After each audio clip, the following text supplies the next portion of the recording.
My wife sat on the lap of another man. Part 2. I couldn't really tell you how long time went by, but I audibly told her to sit down on the bench that was open next to him and asked what she was doing.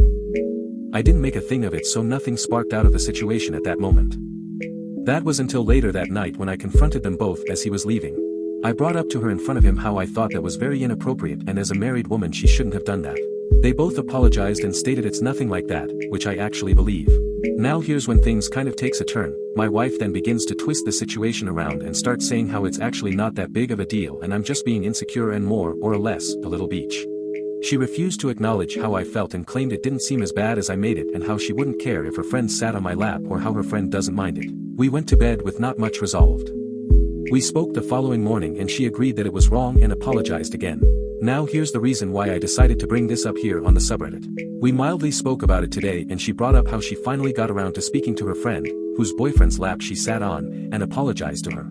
She said how her friend said it was no big deal and they know it was never meant to be sexual. She then proceeded to tell me how I got her all flustered and made her thought she should have apologized to her friend like she did something really wrong. At this point I just sat there and stared at her briefly, thinking to myself, am I going crazy here? Am I truly the only one who doesn't see this as a problem? I cannot be the only who deems this inappropriate, right?